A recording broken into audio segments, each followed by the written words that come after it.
Good morning guys! So nandito tayo ngayon sa Barangay Banay-Banay, Amadeo, Cavite. Ito pong way na to, going po ito sa Crisanto Avenue. Bali 150 meters away lang ito sa Crisanto Avenue.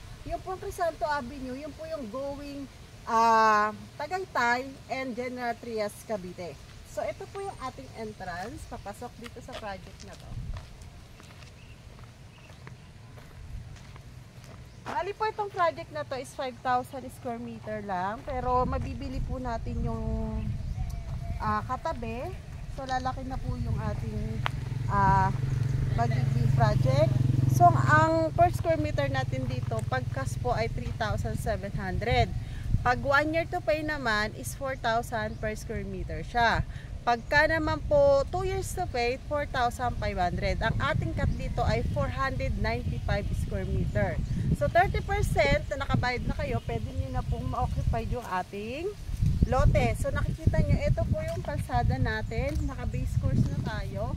6 meters wide po to. So malinis na po yan. May mga muhon na rin tayo dito.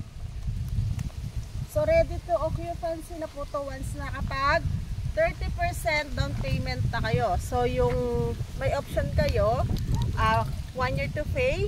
So meron tayong 2 years to pay. So ito po yung kabuuan ng property. Ikot namin kayo dito sa property. Ang Amadeo, malapit po to sa Tagaytay at saka yung Mindes, malapit din yan sa Tagaytay. Magkakatabi ang lugar na to. So kung tinatanong yung klima sa iba na hindi nakakaalam, malamig po ang lugar din ng Amadeo. So yun, nakikita nyo nga, malahangin. Mag-aalas 8 na ng umaga pero malamig pa rin dito yung simoy ng hangin.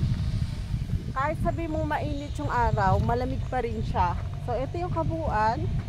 Etong portion na to, kung ito yung magbibili nyo, maganda siya kasi yung bakod na yun, yung pinaka-perimeter pins natin dito sa katabing lote. So may bakod na dito ng pader. Konti lang yung mga puno dito. Pero yung location naman natin is flat naman siya, hindi naman siya ganun ka-slope. So nakikita rin nyo naman sa video na flat yung location ng lugar.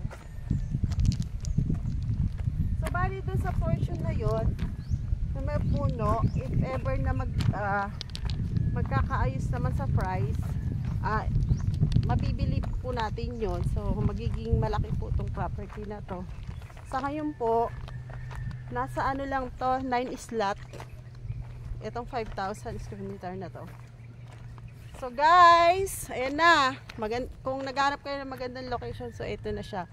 Direct seller po tayo dito. Kaya 30% lang, pwede nyo na magamit yung lote na ito.